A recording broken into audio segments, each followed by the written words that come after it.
ತುಮಕೂರು ನಗರದ 22ನೇ ವಾರ್ಡ್ ಬಟವಾಡಿ ಪ್ರದೇಶದಲ್ಲಿ ಬೀದಿ ಬದಿ ವ್ಯಾಪಾರ ಮಾಡುತ್ತಿದ್ದ ವ್ಯಾಪಾರಿಗಳ ಮೇಲೆ ಮಹಾನಗರ ಪಾಲಿಕೆ ಆರೋಗ್ಯ ಇಲಾಖೆಯ ಸಿಬ್ಬಂದಿ ವರ್ಗದವರು ನೋಟಿಸ್ ನೀಡದೆ ಏಕಾಏಕಿ ದಾಳಿ ನಡೆಸಿ ವಸ್ತುಗಳನ್ನು ವಶಪಡಿಸಿಕೊಂಡಿದ್ದಾರೆ.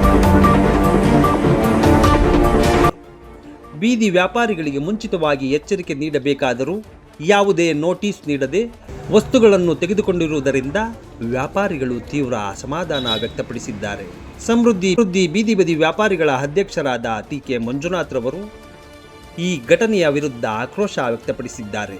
ನೋಟಿಸ್ ನೀಡದೆ ಇಂತಹ ಕ್ರಮ ಕೈಗೊಳ್ಳುವುದು ನ್ಯಾಯವಲ್ಲ. ಇದೇ ರೀತಿಯ ವರ್ತನೆ ಮುಂದುವರಿದರೆ ಸಮೃದ್ಧಿ ಸಂಘ ಮುಂದಿನ ಹಂತದಲ್ಲಿ ಕ್ರಮ ಕೈಗೊಳ್ಳಲಿದೆ ಎಂದು ಎಚ್ಚರಿಸಿದರು. ಈ ವೇಳೆ ಉಪಾಧ್ಯಕ್ಷರಾದ ಜಿ.ಎಚ್. ಹನುಮಂತರಾಜು, ರೈಲ್ವೆ ಸ್ಟೇಷನ್ ಬಳಗದ ಅಧ್ಯಕ್ಷರಾದ ಟಿ.ಸಿ. ಲೋಕೇಶ್, ಉಪಾಧ್ಯಕ್ಷರಾದ ಪ್ರಭಾಕರ್ ಸೇರಿದಂತೆ ಹಲವರು ಉಪಸ್ಥಿತರಿದ್ದರು.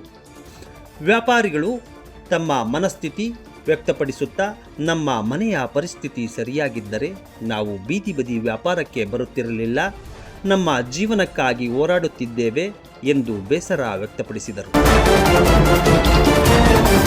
ಒಟ್ಟಾರೆ ಅಧಿಕಾರಿಗಳು ನ್ಯಾಯಪಾಲನೆಯಿಂದ ಕೆಲಸ ಮಾಡಬೇಕು ಹಾಗೂ ಯಾವುದೇ ಅಧಿಕಾರ ಶಾಶ್ವತವಲ್ಲ ಎಂಬ ಸಂದೇಶವನ್ನು ವ್ಯಾಪಾರಿಗಳು ನೀಡಿದರು.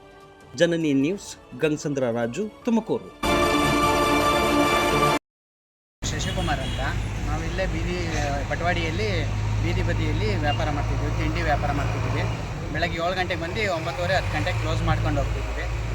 ಜಯಂತಿ ಮೇಡಮ್ ಅಂತ ವಾರ್ಡ್ ನಂಬರ್ 22 ಬಟವಾಡಿಯವರು ಬಂದು ಇಲ್ಲಿ ನೀವು ಇಡಂಗಿಲ್ಲ, BS ರೋಡಲ್ಲಿ ನೀವು ಎಲ್ಲೂ ಇಡಂಗಿಲ್ಲ ಅಂತ ನಮಗೆ ನಿಮ್ಮೊಬ್ಬರಿಗೆ ಆ ಥರ ಮಾಡ್ತಾ ಇದ್ದಾರಾ? ಒಬ್ಬರಿಗೆ ಈ ಥರ ಮಾಡ್ತಾರೆ.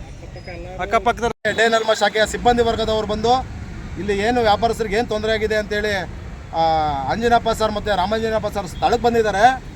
ಈ ಹೆಲ್ತ್ ಇನ್ಸ್ಪೆಕ್ಟ್ರು 1 ಅವರಿಂದ ಕಾಯಿಸಿರೋದಿಲ್ಲಿ. ಏನು ಹೋರಾಟಗಾರರು ಅಂತಂದರೆ ಇವ್ರ ಮನೆ ಕೂಲಿ ಆಳುಗಳು ಅಂತ ತಿಳ್ಕೊಂಡಿದ್ದಾರೆ ಇವರು. ಯಾಕೆಂತಂದರೆ ಸಮಸ್ಯೆಗಳು ಅವ್ರಿಗೇನು ಸಮಸ್ಯೆ ಆಗುತ್ತೋ ಅದು ಸ್ಪಂದಿಸುವಂಥ ಜವಾಬ್ದಾರಿ ನಮ್ಮ ಸಂಘದಾಗಿರ್ತದೆ, ನಮ್ಮ ಸಂಘದ ಕಾರ್ಯಕರ್ತರಾಗಿರ್ತದೆ. ಇವರು ಬರ್ತೀನಿ ಅಂತ ಹೇಳ್ಬಿಟ್ಟು ಕಮಿಷನರ್ ಆದೇಶ ಮಾಡಿ, ಆ ಕಮಿಷನರ್ ಯಾವುದೇ ಕಾರಣಕ್ಕೂ ಆದೇಶ ಮಾಡಲ್ಲ. BH ರಸ್ತೆ ಅಪ್ ಟು ಶಿವಮೊಗ್ಗದಿಂದ ಬೆಂಗಳೂರು ತನಕ ಶಿವಮೊಗ್ಗ ಹೈವೇ ಇರೋದ್ರಿಂದ ಇದನ್ನು BH ರಸ್ತೆ ಅಂತಾರೆ. ಅವರೇನು ಹೇಳೋದು, BH ರಸ್ತೆಯಲ್ಲಿ ಯಾರೂ ವ್ಯಾಪಾರ ಮಾಡಬಾರ್ದು ಅನ್ನೋದು ಆದೇಶ ಮಾಡಿರ್ತಾರೆ ಅಂತ ಕೇಳಿದಾಗ ಅದು ಆದೇಶದ ಕಾಪಿ ಕೊಡಿ ಅಂತ ಕೇಳ್ತೀವಿ. ಕಚೇರಿಗೆ ಬರ್ರಿ ಅಂತಾರೆ. ನಮಗೇನು ಕಚೇರಿಗೆ ಬರೋದು ದೊಡ್ಡದಲ್ಲ, ಪತ್ರಗಳು ವ್ಯವಹಾರ ಮಾಡಿ ನಾವು ದಾಖಲೆ ತಗೊಳೋದು ದೊಡ್ಡ ವಿಚಾರ ಅಲ್ಲ. ಪಾಪ ಅಮಾಯಕರ ಬಡಪಾಯಿಗಳಿಗೆ ಈಗ ಬಂದ್ಬಿಟ್ಟು ನೀವು ತೆಗೀರಿ ಏಕಾಏಕಿ ಅಂದರೆ ಅವ್ರು ಜೀವನ ಮಾಡೋಕ್ಕೆ ಎಲ್ಲೋಗ್ತಾರೆ. PM ಸ್ವನಿಧಿ ಯೋಜನೆಯಿಂದ ಇನ್ನೂ ಟಾರ್ಗೆಟ್ಗಳು ಕೊಟ್ಟು ಇನ್ನು ವ್ಯಾಪಾರಸ್ಥರಿಗೆ ಹೆಚ್ಚಿನದಾಗಿ ಅನುಕೂಲ ಆಗಲಿ ಅಂತೇಳಿ ಡೇನಲ್ಮ ಶಾಖೆಯ ಸಿಬ್ಬಂದಿ ವರ್ಗದವರು ಹಗಲು ರಾತ್ರಿ ಅಂತಲೇ ಶ್ರಮಿಸಿದ್ದಾರೆ. ಇವ್ರು ಯಾರು ಹೆಲ್ತ್ ಇನ್ಸ್ಪೆಕ್ಟರ್ ಬಂದ್ಬಿಟ್ಟು ದೌರ್ಜನ್ಯ ಮಾಡೋಕೆ ಇವ್ರು ಬಂದಿರೋದಿಲ್ಲಿ.